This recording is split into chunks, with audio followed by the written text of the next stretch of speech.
Bonjour les amis, j'espère que vous allez bien. Alors hier on a parlé, comme son titre l'indiquait, de faire fusionner Hanouka et Purim. Bien tout simplement parce qu'on n'est pas dans la période la plus simple aujourd'hui. Comme vous le voyez, on n'est pas, on n'a rien de simple, vraiment rien de simple. Ce qui est en train de se mettre en place fait que on est en grande réflexion, en très très grande réflexion. Mais quand on voit que Hanouka s'est passé parce qu'on savait, on a demandé à Hachem, c'est toi? Est-ce que c'est toi qui nous fait vivre cette situation? Et la réponse a été négative. Alors on savait que c'était le Satan qui nous faisait vivre cette situation. Alors on est sorti et on a combattu. Mais ça a pris du temps. Ça a pris du temps parce qu'il nous faut un signe. Parce qu'il nous faut... On ne prend pas ces choses-là à la légère. Et puis pour Purim, eh bien, on a demandé, et c'était Hachem qui nous punissait. Alors, on s'est mis en tchouva, et on s'est mis dans ce repentir, et on a commencé à prier, et on a commencé à se remettre en question.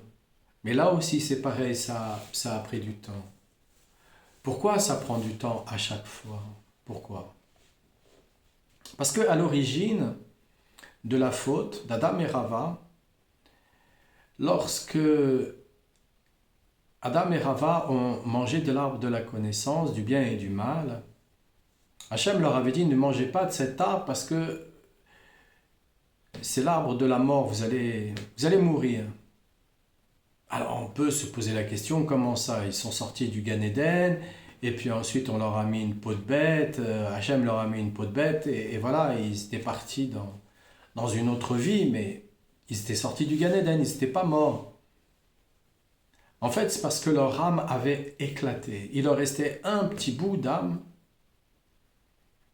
dans leur incarnation, mais leur âme divine, elle avait éclaté. Et ces parties d'âme divine étaient tombées et sont tombées dans la mort. Donc elles ont fait vivre la mort. La mort était déjà présente, existait déjà, mais c'était mort. Donc si c'était mort, c'était mort. C'était Hachem, il avait très certainement une autre vocation pour cette énergie-là qui était morte. Et cette énergie-là qui était morte, eh ben elle a commencé à revivre avec les parties d'âme d'Adam et de Rava. Et donc, le but a toujours été de faire remonter ces parties d'âme à travers les incarnations. Chacun d'entre nous, on a sa petite bourse dans notre incarnation avec notre lot de choses à réparer. Et tout simplement parce qu'on doit aider à la réparation pour avoir la terminaison finale, la grande réparation, et donc avec la venue du Mashiach. Et donc, autant dans Purim, eh bien, dans Purim, on était là pour faire tchouva, pour se repentir, donc, et demander pardon, et de voir que on s'était mal conduit. Mais bien souvent, pourquoi ça prend du temps de voir qu'on se conduit mal? Ben, tout simplement parce que cette partie de nous est comme mort-vivante. Comme mort-vivante.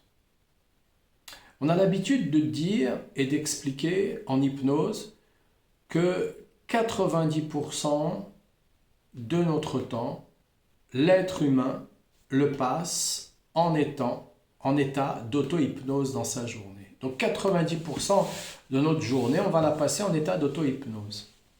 Pourquoi? Parce qu'on est dans un mode de réflexe. Bien souvent, il y a des gens, ils regardent leur montre, ah, c'est l'heure de manger, ils mangent. Et ainsi de suite, et ainsi de suite, et ainsi de suite. Donc, dans cet état, là, il y a ce mode réflexe qui fait que l'être humain, en fait, il est dans un état d'auto-hypnose. Il ne sort pas de son confort. Il reste toujours dans cet état d'auto-hypnose. Il a une maladie grave, due par exemple à la cigarette, et il continue encore à fumer. Et il est dans cet état d'auto-hypnose. Donc il est dans cet état où des parties de lui sont mort-vivantes. Ces parties de lui qui sont mort-vivantes, ce sont des parties en fait qui n'ont pas encore pu monter dans la conscience. Et comme on a chacun d'entre nous notre petite bourse avec notre lot à réaliser dans une vie, eh bien, tant qu'on ne le fait pas, tant qu'on ne se prend pas en main, ça ne marche pas. Mais si on se prend en main tout seul, ça ne marche pas non plus. On doit ici, sur la terre, se prendre en main, et de l'autre côté, dans le monde spirituel, on doit demander l'aide du tzaddik. Pourquoi? Parce que le tzaddik sait exactement comment faire. Exactement comment faire, puisqu'il est déjà passé par là. Donc cette teshuva, elle est continuelle. Donc c'est pour cette raison qu'on prend du temps. C'est pour cette raison-là que depuis le 7 octobre, bien, on a eu un réflexe, comme tous les autres pays pourraient véritablement avoir comme réflexe. Mais que même en ayant ce réflexe, eh bien, il y a cette contradiction à l'intérieur même de notre peuple. Et dans cette contradiction à l'intérieur même de notre peuple, c'est parce qu'il y en a qui ne voient pas les choses encore de cette manière-là. Et d'autres n'ont pas encore la capacité de leur ouvrir les yeux pour qu'ils voient les choses d'une autre manière. Mais tant que ceux qui n'ont pas la capacité d'ouvrir les yeux ou les oreilles à ceux qui fonctionnent encore d'une manière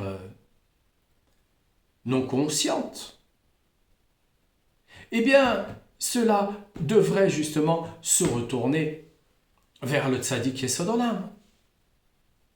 Il devrait se retourner vers Rabbi Nachman. Parce que c'est lui qui a la possibilité de... J'ai entendu une histoire qui était fantastique, merveilleuse, splendide. Et dans cette histoire, on vient expliquer que tous les jours, les tzaddiks vont dans la yeshiva de Rabbi Nachman pour pouvoir étudier avec Rabbi Nachman. Donc si à travers les différentes communautés, certains préfèrent suivre tel tzaddik ou tel autre tzaddik qui lui pose la question, et en lui posant la question, il aura la réponse. Parce que si on ne pose pas la question, ça veut dire qu'on n'utilise pas non plus notre libre arbitre. Mais si on commence à poser la question, alors c'est que là, on cherche véritablement une réponse. Qu'est-ce qui se passe aussi? Nous voyons à travers notre histoire que Abraham Avinu a payé très cher Israël. Pourquoi il a payé très cher cette terre? Parce que celui qui la détenait n'avait pas la conscience pour voir que c'était la porte qui mène au Gan Eden. Il n'avait pas la conscience pour la voir. Alors que Abraham Avinu, lui, avait la conscience pour le voir, donc il l'a vu. Mais lui a payé très cher pour justement nous éviter à nous de payer très cher en retour. Chaque Avinu qui sont passés, chaque sadique qui est passé, c'est pour nous éviter à nous de faire les mêmes choses. Alors pourquoi nous continuons à les faire? Il y a une teshuva à faire là, il y a une remise en question à avoir, il y a une élévation de conscience à avoir.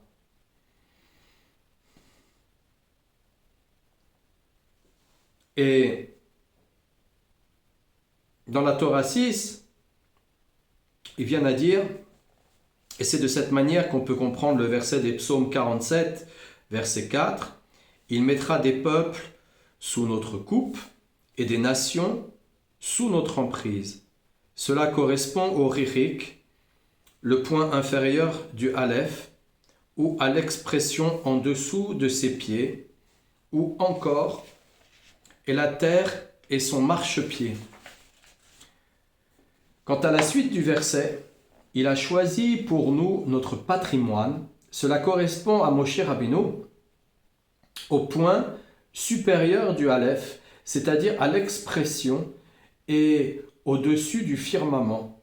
Il avait comme une forme de trône qu'il renvoie au soleil et à la face de Moïse, qui est apparenté au soleil. Selon ce qu'ont dit nos sages dans le traité de Zevachim 119a, Rabbi Shimon a dit « Le patrimoine, c'est Shilo. » Et Shilo correspond à Moïse. Enfin, l'expression.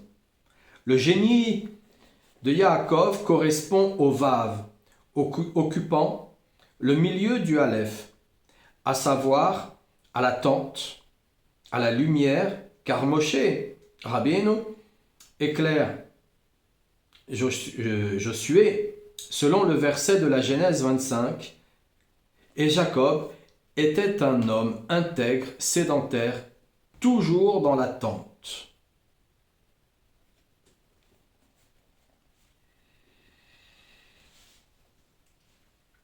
On est bien en train de nous parler de remise en question, on est bien en train de nous parler d'analyse, on est bien en train de nous parler de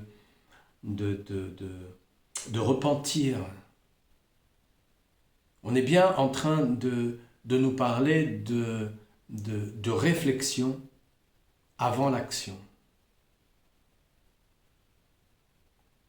Alors là, je sais bien que tout le monde est en réflexion. Dans Hanouka, tout le monde est en réflexion. Il y a la lumière. On attend avec impatience le huitième jour pour intégrer Hanouka, une nouvelle fois, une nouvelle étape de Hanouka. Une nouvelle étape de Hanouka, parce que Hanouka, c'est très grand. C'est très très grand.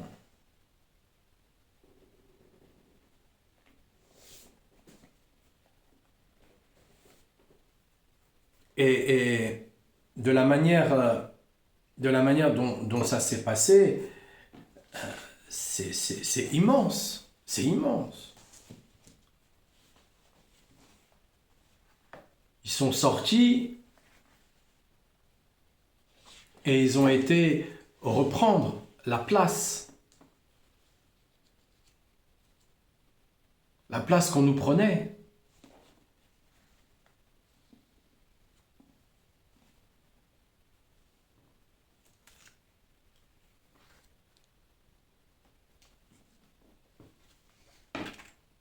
On voulait nous voler.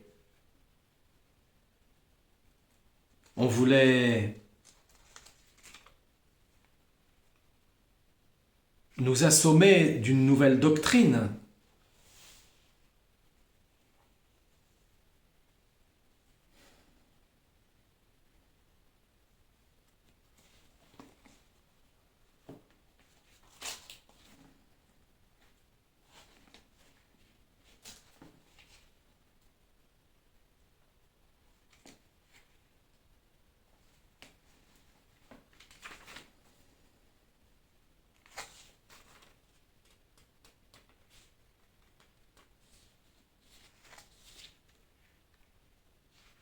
Et qu'est-ce qu'une poignée d'hommes a fait dans ces moments-là?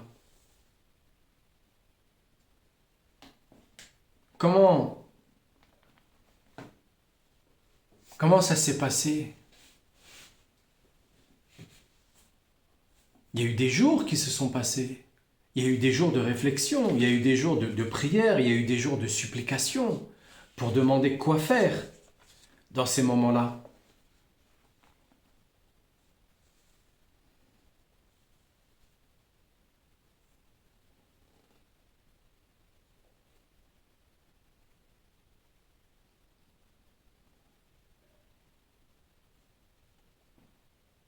Il y a eu des jours où on était en contact avec le soleil, il y a eu d'autres jours où on était en contact avec la lune. Donc il y a eu des jours où c'était très clair pour nous et d'autres jours où c'était moins clair pour nous.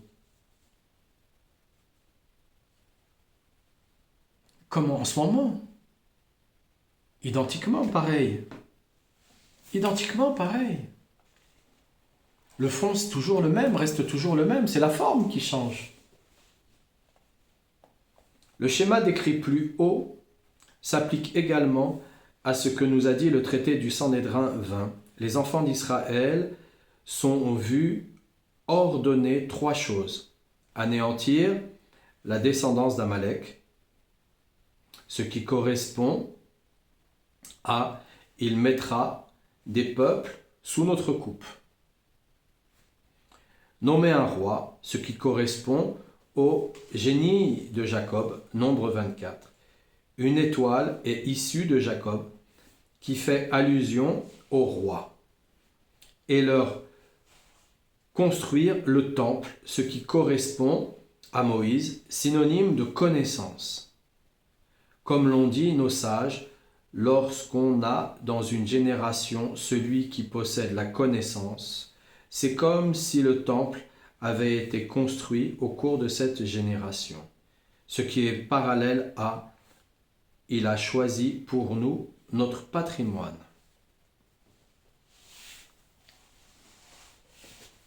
Donc quand on a la chance d'avoir le tzaddik de la génération, celui qui détient la connaissance,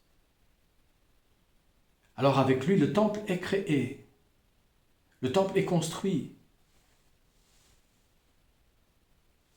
Nous, on attend toujours des choses matérielles.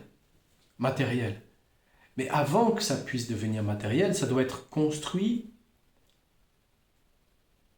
dans l'invisible, spirituellement. Donc tant que nous attendons, tant que nous repoussons le fait de rencontrer le tzaddik, d'aller voir le tzaddik, de parler avec, eh bien les choses sont repoussées et on continue.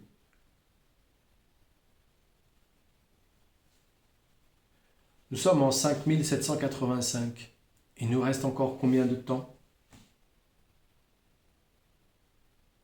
Un peu plus de 200 ans. Et on arriverait à la fin totale.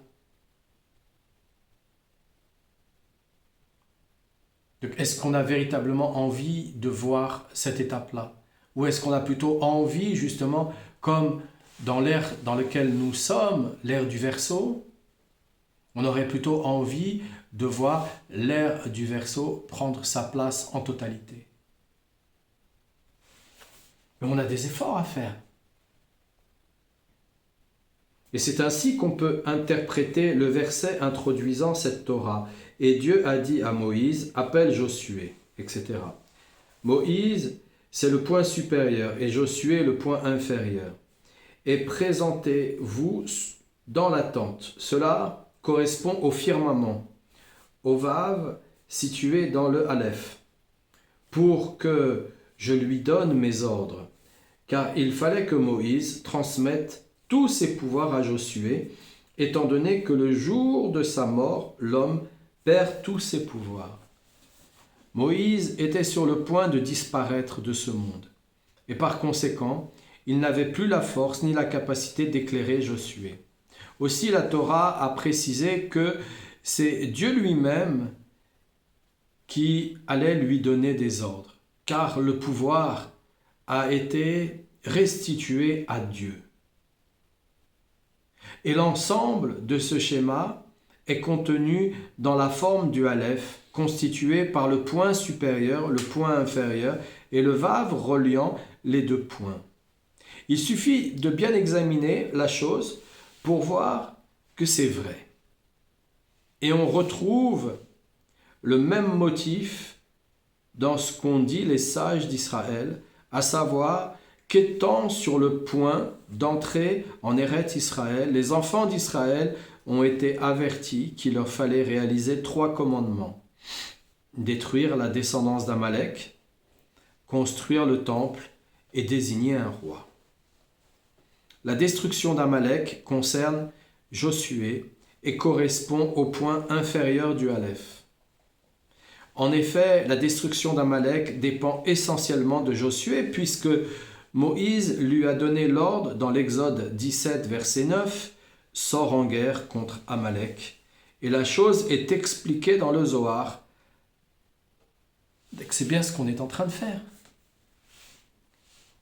Depuis le 7 octobre dernier,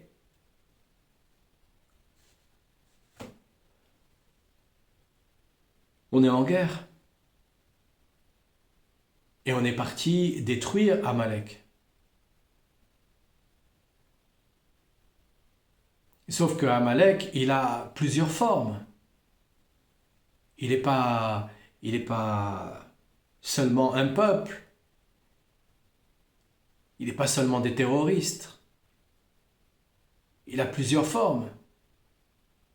Et aujourd'hui, dans notre monde, c'est une forme pensée. C'est cette forme pensée.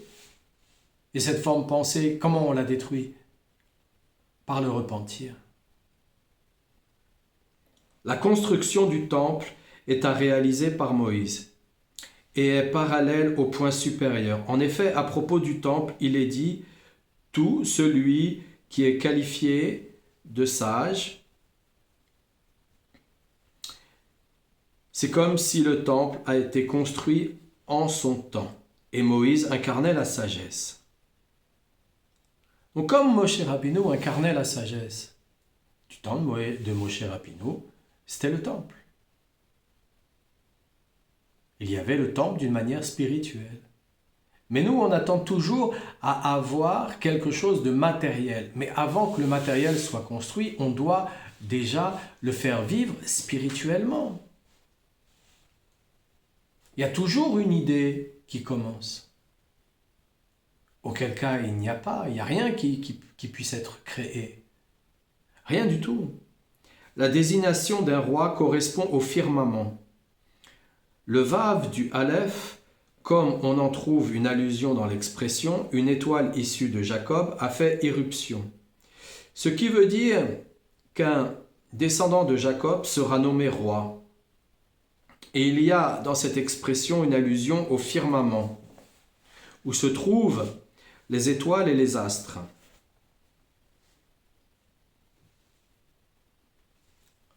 Un roi, un vrai roi, est totalement soumis à Hachem. Totalement soumis. Donc la référence avec le firmament, c'est parce qu'il est totalement soumis à Hachem.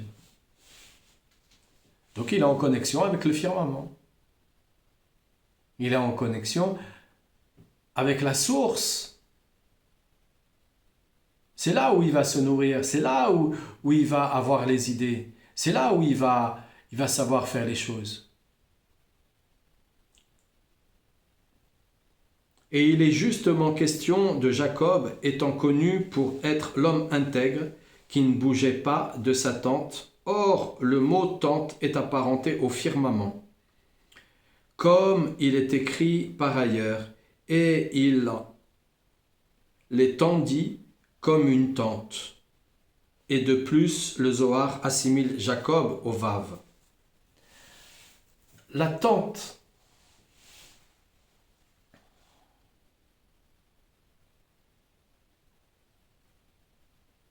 La tente est l'endroit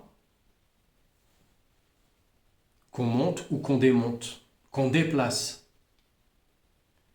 Elle est l'endroit qui, quand on va la déplacer, elle va nous protéger. Elle va nous protéger du vent, elle va nous protéger du soleil, elle va nous protéger de la pluie, elle va nous protéger de la nature. Partout où on va la déplacer, elle va nous protéger. Donc Jacob qui étudie tout le temps sous la tente, c'est parce que continuellement, il reçoit la protection d'Hachem en étudiant.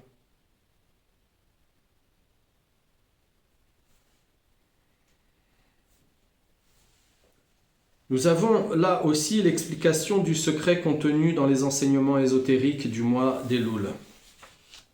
Car pour l'essentiel, ces enseignements peuvent être résumés en une seule directive, indiquer le chemin à suivre lorsqu'on est en mer. Voilà.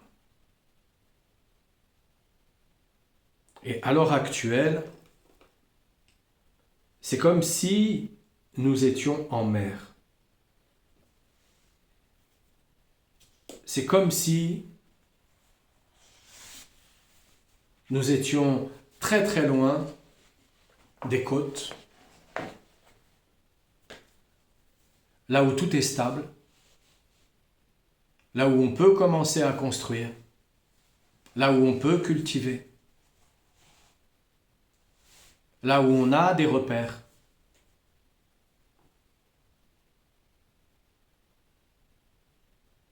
Et là, depuis le 7 octobre 2023, on est en mer, totalement en mer.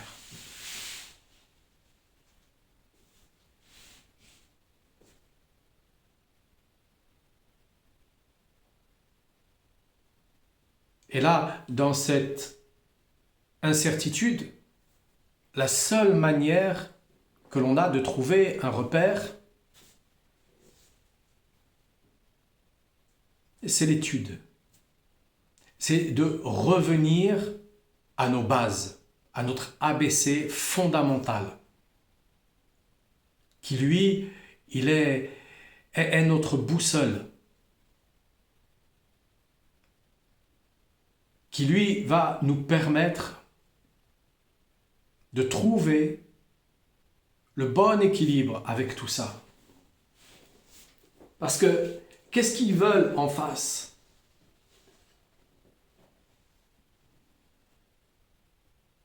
Ils veulent qu'on se mette en guerre contre les nôtres. Mais ce n'est pas contre les nôtres que nous sommes en guerre. Les nôtres seront jugés par Hachem au moment voulu. Nous avons besoin d'avancer.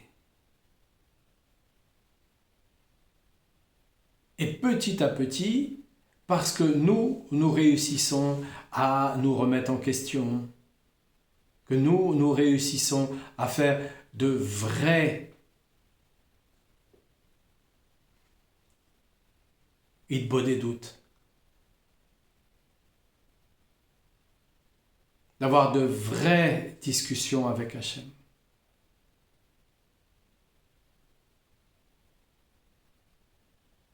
Alors, le reste se remettra forcément en question au moment voulu.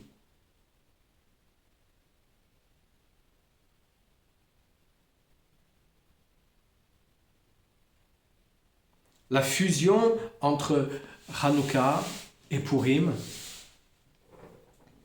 c'est pour nous annoncer que d'un côté, on doit être en guerre pour certains. Et c'est ce que nous sommes en train de faire. Et d'un autre côté, on doit être en prière pour d'autres. Et c'est ce que j'ose espérer que nous sommes déjà en train de faire. Pour l'élévation de la conscience du monde.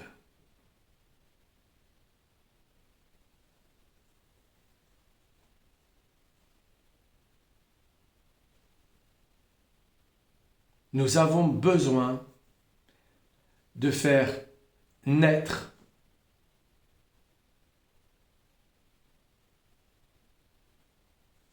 nos prières dans la matière. Et peu importe là où on se trouve, peu importe le niveau dans lequel on se trouve, on a besoin de diffuser, et de diffuser, et de diffuser, et de diffuser.